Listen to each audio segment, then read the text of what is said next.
Well, I know too much about this name, Waterhouse, because it has historical reasons why people had this family name in England,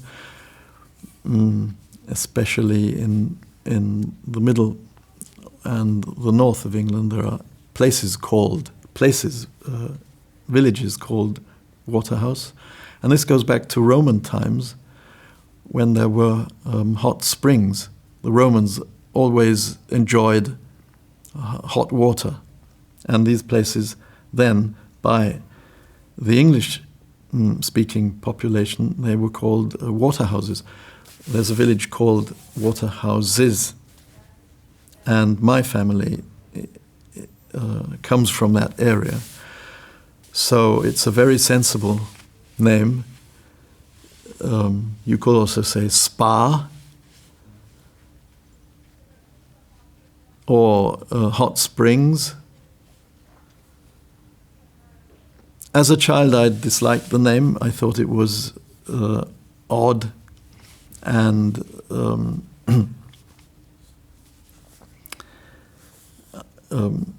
sometimes I felt ashamed of the name, because to me it sounded wrong. Either water or house doesn't really go together. So I didn't really like the name. And then when I went to a German school, it was worse, because then some children simply laughed about the name. If you translate it into German, Wasserhaus, that is even more funny. And I didn't enjoy having a funny name. As a child, I thought I would like to have a serious name. So it took a long time to accept it. And then later, sometimes I was asked whether I had chosen the name because it's so interesting. So that was just as strange for me. As a child, I thought it was a laugh, and then suddenly it became something very special, which again, I don't know what to do with that name. When I moved from an English primary school into secondary school in Germany, Gymnasium, when right at the beginning, when someone called me by my name, or if a teacher used my name or said something to me and used the name, right in the beginning when I was 11 years old, I would cry. So I heard this name and I cried, and that should never happen, should not happen. I was so unsure whether I belonged to that name that I cried. And my parents did not realize that this was happening. I didn't tell them. Today I cried in school because of that name. I did not tell them. And the teachers did not realize that, although they were very good teachers, I really liked them. They did not realize that this name made me vulnerable. I've never seen a child cry because of the name. When did you know the world was big? As a child, I think, if I remember correctly, as a child, I was afraid that the world was too big. I was worried that it is so big, because we had been traveling very often and very far, very far. I think even as a child I sensed this is very far, flying to Malaysia. No, not flying to, but going by ship.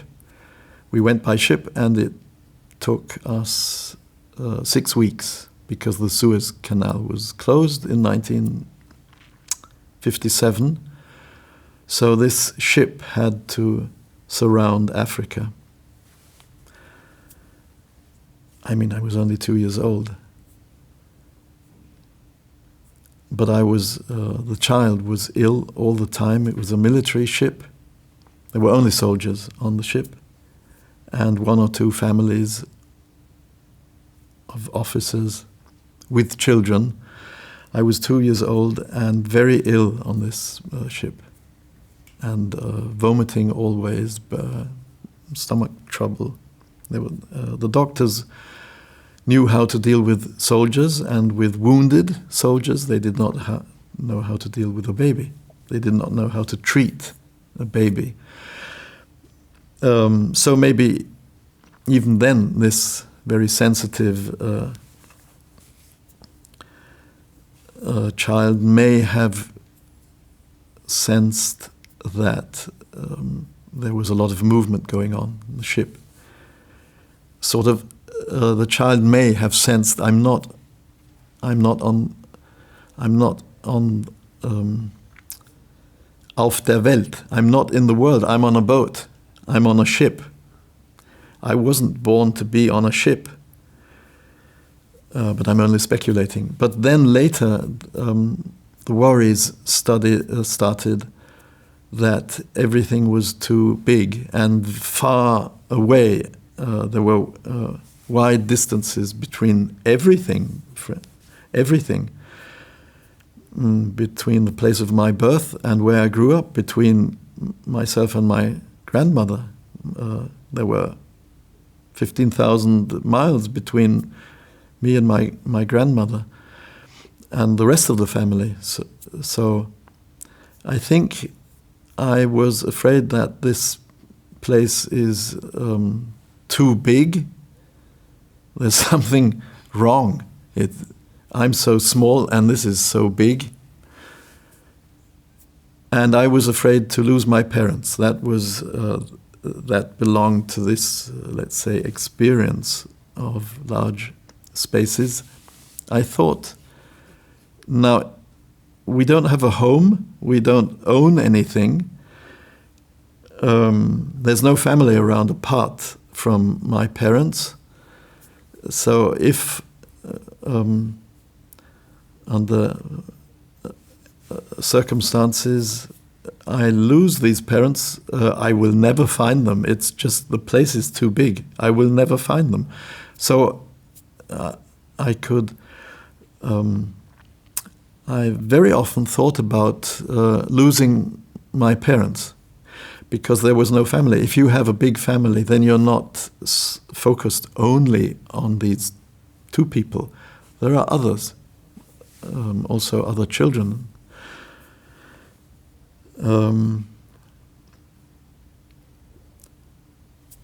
And this went on until I was about 15. I could not sleep in another place.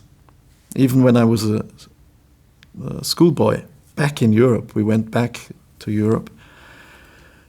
If I was invited to stay over with a friend, I had to go home in the evening because I was afraid that I would lose my parents.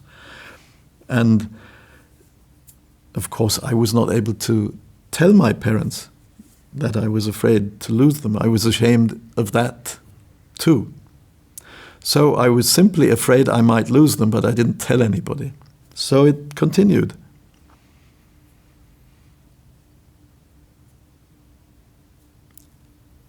And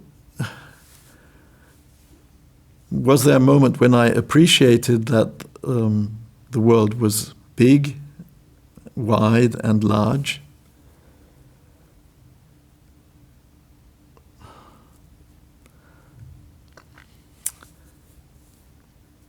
I don't know.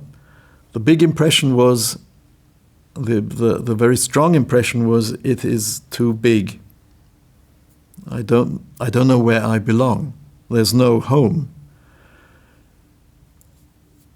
Now, I see my home as the place where my children are close by, and my little family is close by. That is enough home. It could be here in Humlebeck, I'd be happy to be here in Copenhagen or in Hamburg or anywhere else. So now there's no problem concerning size and distances. But when my wife died in 2002, I could not travel. I could not move. 100 miles, I thought, it's impossible. I can't. We have a home in Vienna and we have a home out in the country. I could not drive because again this impression returned. I might get lost driving along the motorway to the south of Austria, and if I get lost, what happens to my children? So there it returned. When my wife died, I never flew anywhere. I was invited to Trondheim, and I traveled by train from Vienna to Trondheim because I thought if that plane, if there's an incident, if there's a crash, where do my children belong? So that is also the present. It's not past. What happened is not past. So there seems to be this legend in the Scandinavian countries that I started to write in the Scandinavian area. I don't know so much about this legend. It seems to be alive somewhere here. Actually, legend or the story is that I was on an aeroplane, and then it seems that the legend is saying that I started to write on an aeroplane. I don't believe this, because the air inside the aircraft is so poor, and it's not refreshing. So when thinking of the beginning of writing, I think of fresh air. I don't think I would be able to write something sensible or beautiful inside an aeroplane, because there's no air. I don't know why it's called an aeroplane, because there's no proper air. It's artificial, some kind of artificial substance. So I would have to be outside, maybe in a parachute.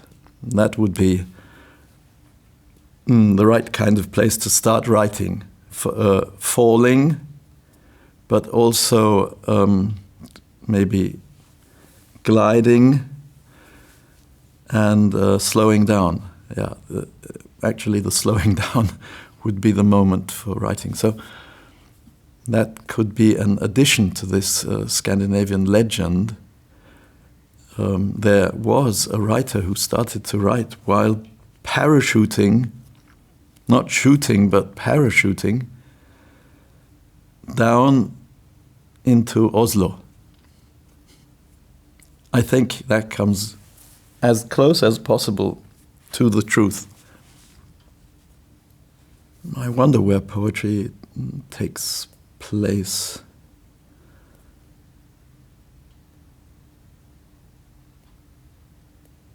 Maybe it requires a kind of outside, or maybe a limitless place where you can move in all directions.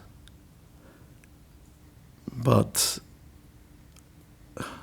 where does poetry take place if I'm asked to respond to the place of poetry? I would say mainly, for me, poetry takes place when I read. When I'm writing something, I'm not saying, "Oh, this is poetry," or the next line is not poetry, and then again comes poetry. It's when I write, I don't know what I'm doing, but when I read, I would say that is the place where poetry takes place. And it's somehow on the page and in the lines and words, even letters.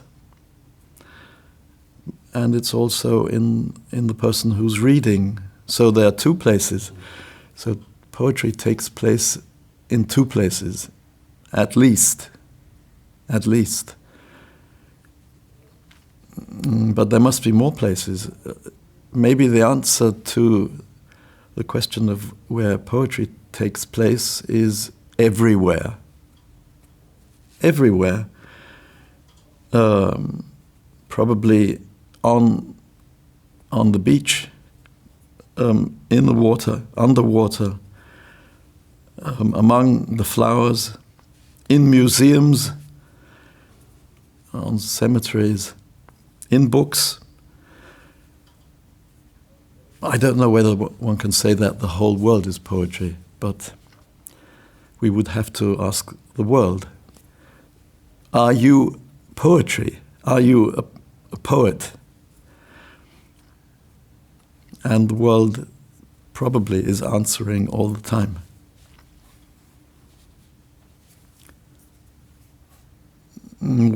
I think a poem probably makes time sound.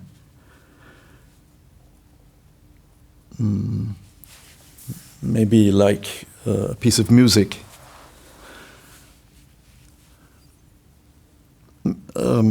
Maybe actually time is confused and we have to unconfuse it. Time is sort of mixed and confused and doesn't know what it's doing. It's so confused. And the work of us, I mean not poets or writers, but every one of us, is maybe helping time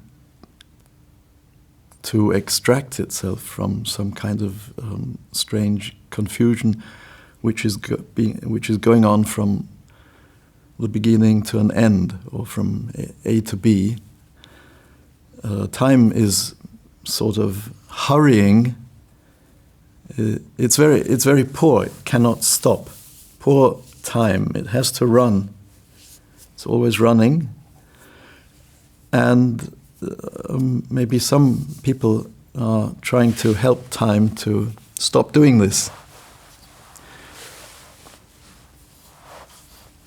And to verweilen would be the German word, verweilen.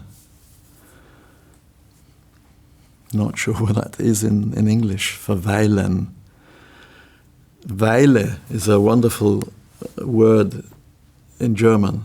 I'm sure it exists in Danish, weilen.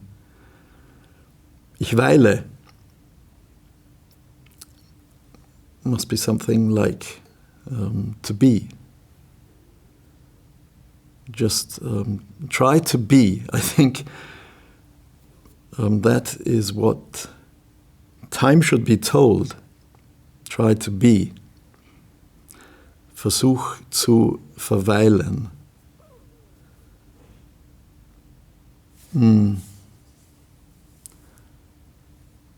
So maybe we don't help time if we start to confuse it,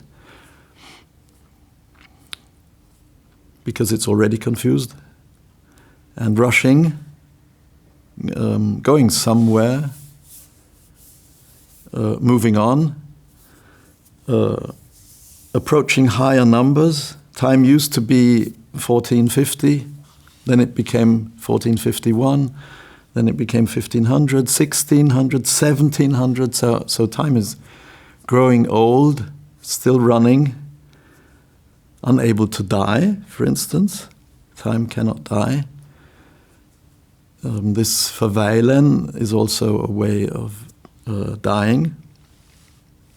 Time does not know about dying and death. And now we're in 2000, not we, but time is in 2024, or maybe even in higher numbers. And maybe time is getting more and more confused. I wonder. We don't know what will happen in the future. How confused can time get? Can it get even more confused? And what about us? Because for us, maybe quite enough just to sit somewhere and be. Hier sitze ich, denn is quite a frequent phrase you can find in Inger Christensen's work. There's a lot of just being and sitting. Letting truth be, that's a phrase you would find in the writings of Stanley Cavell. Letting truth be.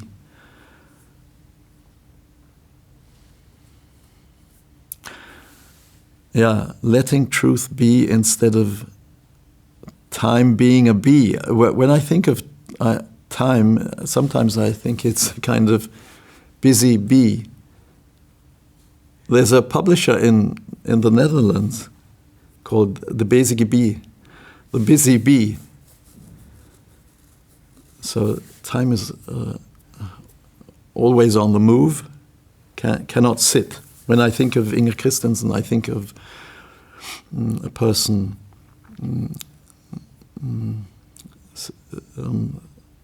sitting and being. And being is a great activity. To be is very active. So maybe time is this swarm of bees, always going back and forth and having to do something, full of tasks, collecting honey. And maybe it's not up to us to collect honey, although in poetical texts you will find that poets are addressed as bees. I think that is wrong. We are not bees, and we're not as busy as bees. We're not businessmen. The bees are businessmen. The flying businessmen.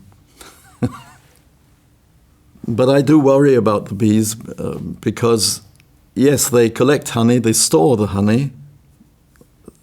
So the hive is a place where they store when it's winter. But then it goes off again. After in spring, they have to go out and do their job again. So it is. I like the bees very much. We live with bees in our home in Austria. So I do appreciate them. I like to have them around. But I worry about them because they're flying all the time. They never sit. Yes, in winter, okay, they sit in winter and they're said to sleep, or they pretend to sleep, or they cool down. They do nothing. Suddenly they do nothing for weeks and months, maybe. And then this activity comes back. And when I see them in the garden, I do worry because I've never seen a bee sitting. If it sits, then it's in danger. If you find a bee at 9 o'clock in the evening sitting somewhere, then it's lost its way. And during the day, it will be working.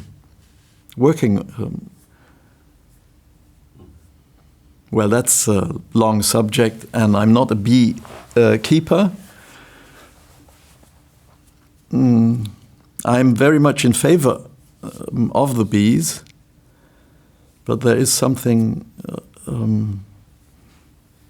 like with ants, all these ants going to pick something up and carrying it a long way. I wonder whether it's an image of slavery.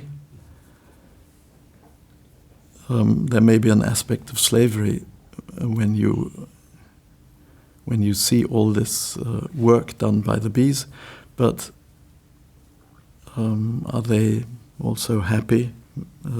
Maybe.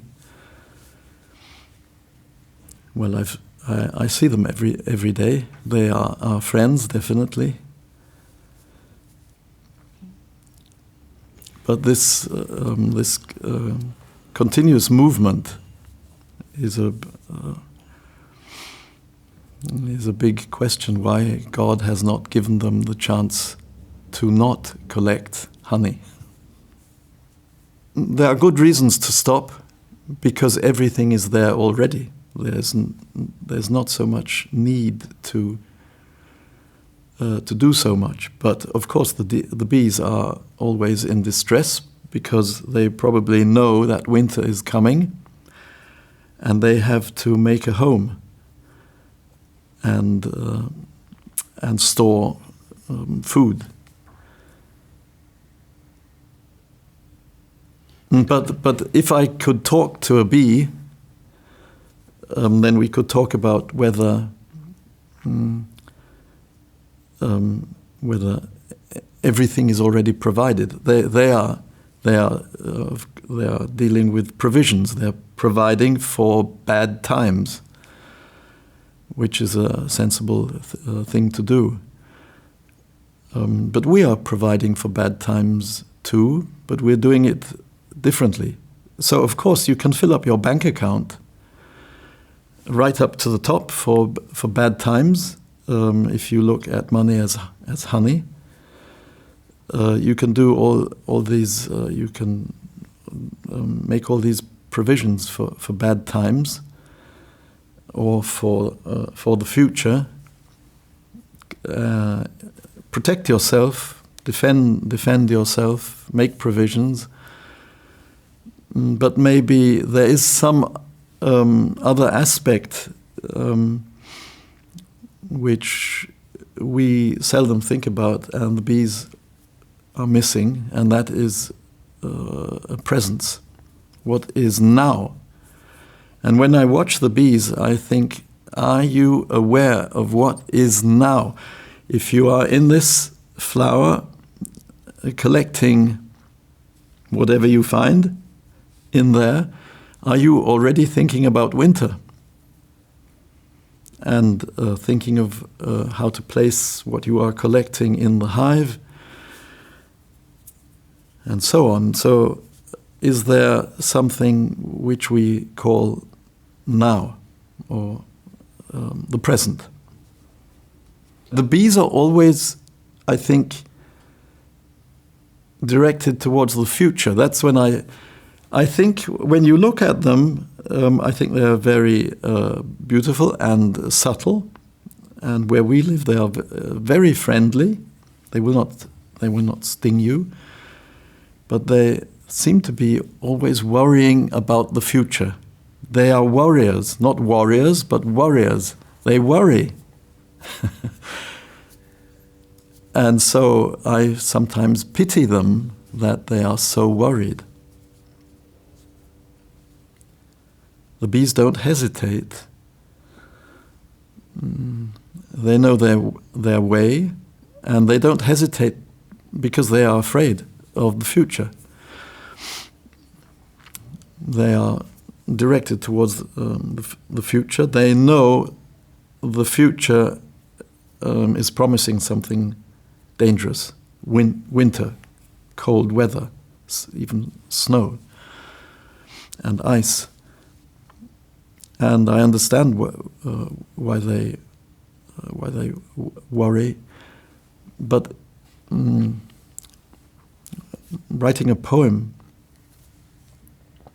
if you compare that to what sometimes bees are compared with poets, but I don't think that is true. It's a very nice image, happy image. This wonderful substance of nectar, collecting nectar. But there's also another way to look at poets and bees, and I think the poet is doing work for now, trying to investigate now.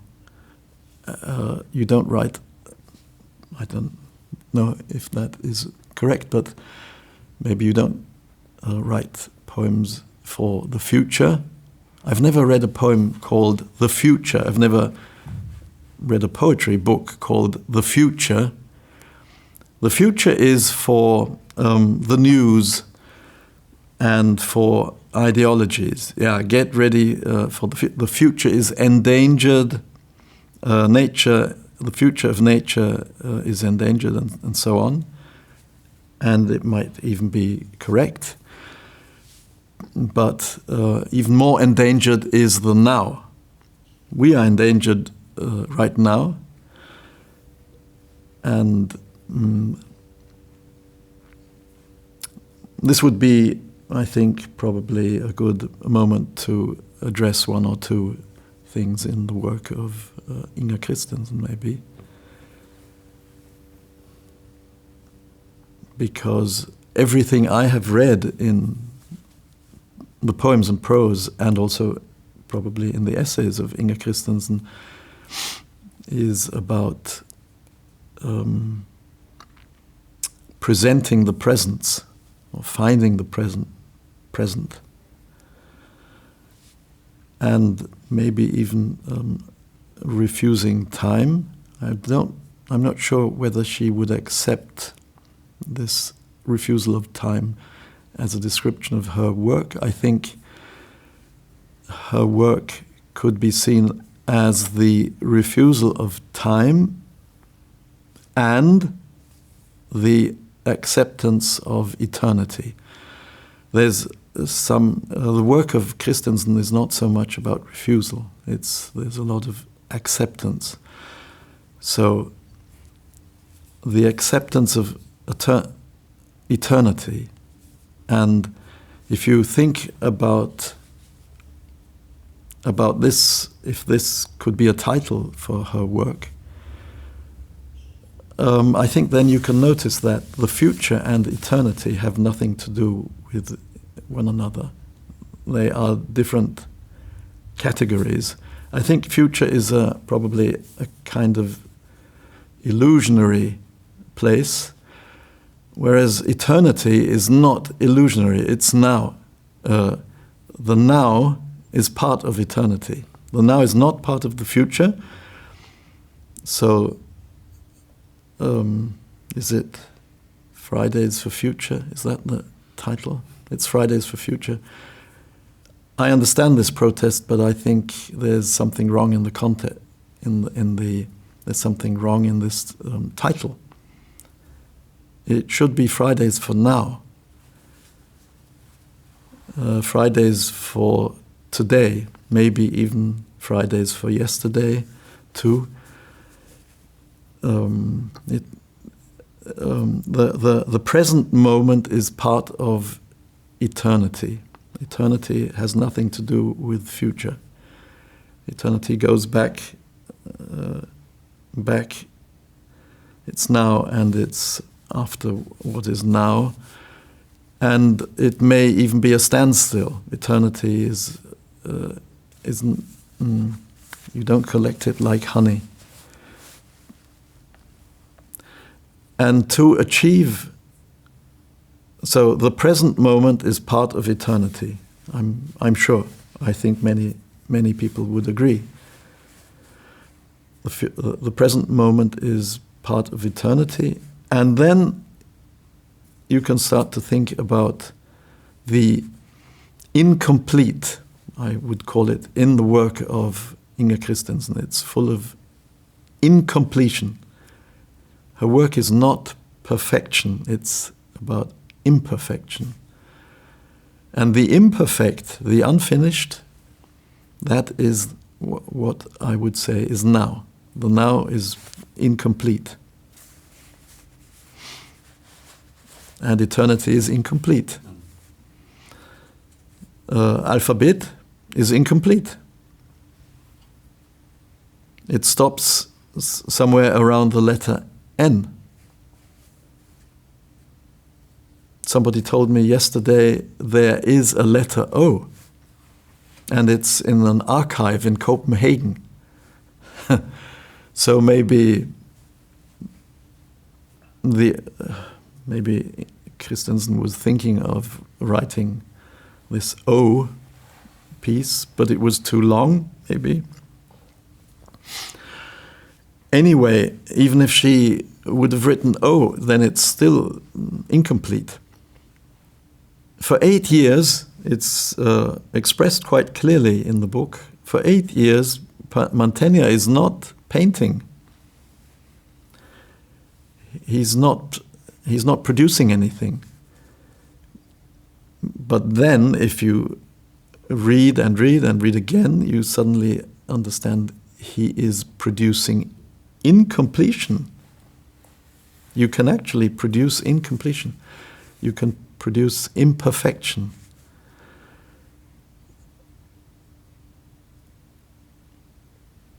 And that may be a kind of refusal of time, producing the imperfect.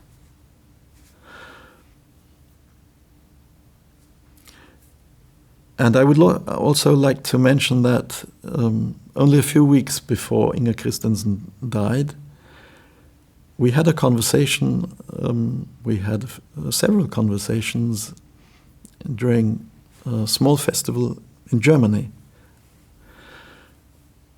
And we were doing readings in this place. And one afternoon, I think it was in October 2008, she suddenly said to me, after these readings we had this afternoon, I am sure that there is a third. There's something in between life and death, or there is a third category. If life is one category and death is another, there is a third. And then we had some coffee, and this little conversation was not completed. And in January, early in January of 2009, she died. And time and again, I was thinking about this strange conversation we had. I think it was the very last words we exchanged, because the next day she left and I left to go to Italy then.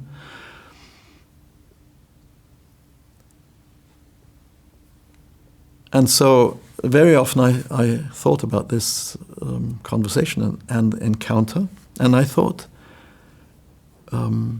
what is this third? Why didn't she continue? Did I misunderstand what she was saying? Is my memory is it failing? Now, this was in 2008, and now we are in 2024, and I still sometimes think about this exchange. And only recently I found the answer. What is this third? As I was saying, the conversation was incomplete. So this is the third, the incomplete. There is life and there is death, but there is the incomplete. Life is a kind of perfection. Death is a kind of perfection, but there's also the incomplete. And interestingly, the incomplete is part of eternity. The incomplete is the unfinished, the imperfect, is the present moment. You cannot complete the present moment. Now, I don't know whether this makes sense, but this is the answer I found. The third is what she did not complete when we were together. And she said she had found it. She had found the third. And now I think one can even imagine that she was trying to say, I found eternity. And it's right here. It's right here, and it is open. It's an open space. It has dimensions going. Is that a good way to say it? Does it have dimensions? No, it does not have dimensions. That you don't start measuring. So there's no measuring. I wonder whether that makes sense to introduce this category of imperfection, because art history tells us harmony is the highest achievement. Perfection, the perfect work of art, the perfected, the complete work of art. What about the incomplete work of art? Is that not bigger and more meaningful? And it's necessary to leave the work unfinished. I think that's probably the highest achievement, to come to that point where it's not complete. That is probably the highest possible achievement in art, not to complete. And it's a wrong promise to us that art is about perfection and harmony. There is a higher value. Right now I'm thinking of the philosophical investigations by Wittgenstein, which is, I think it has 693 paragraphs. So it seems to be a succession. But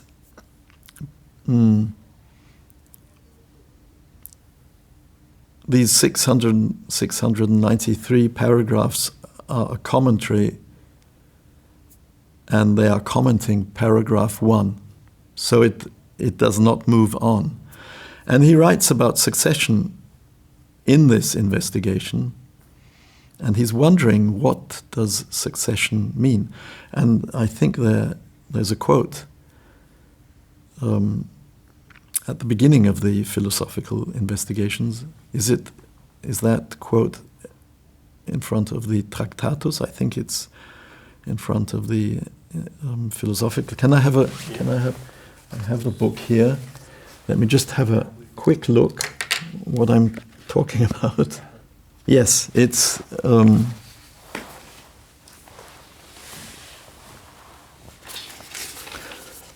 before the philosophical investigations begin. There's a quote by Nestroy, one of the famous Austrian writers, sort of the Austrian Shakespeare.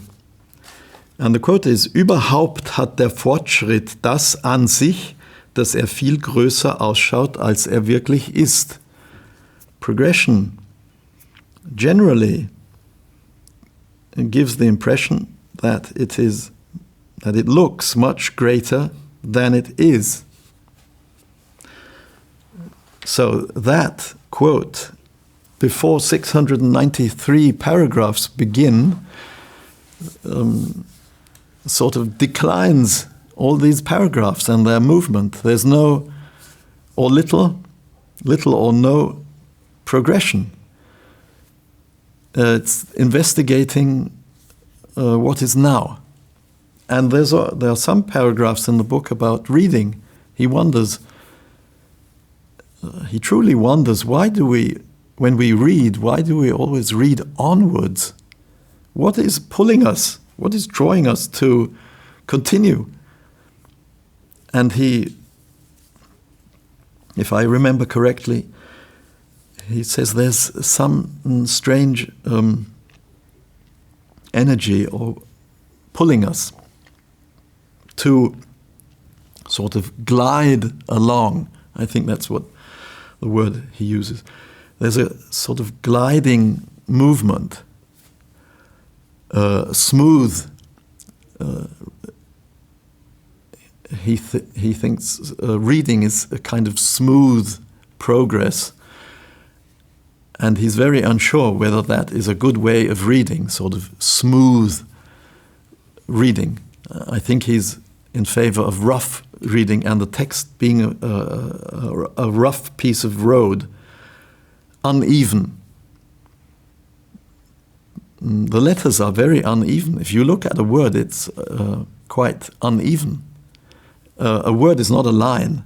I think that's what Wittgenstein, he does not write this, but I think it was in his thought.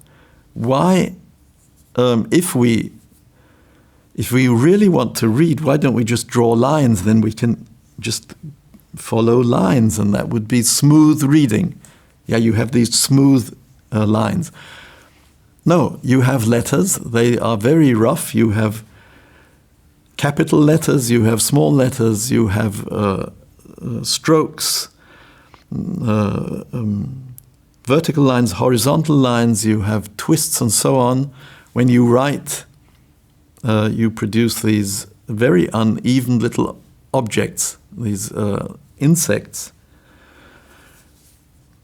So why do we read in such a smooth way, whereas each letter is quite difficult to get by and to pass? Each word is rough. And also when you speak, I mean,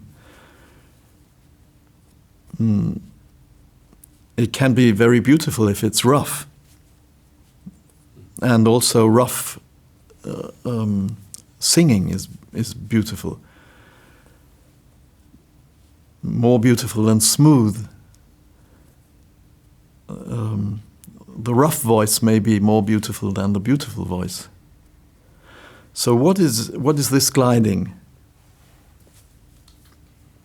Is it this this great urge to proceed, to make progress, to get somewhere, to go somewhere?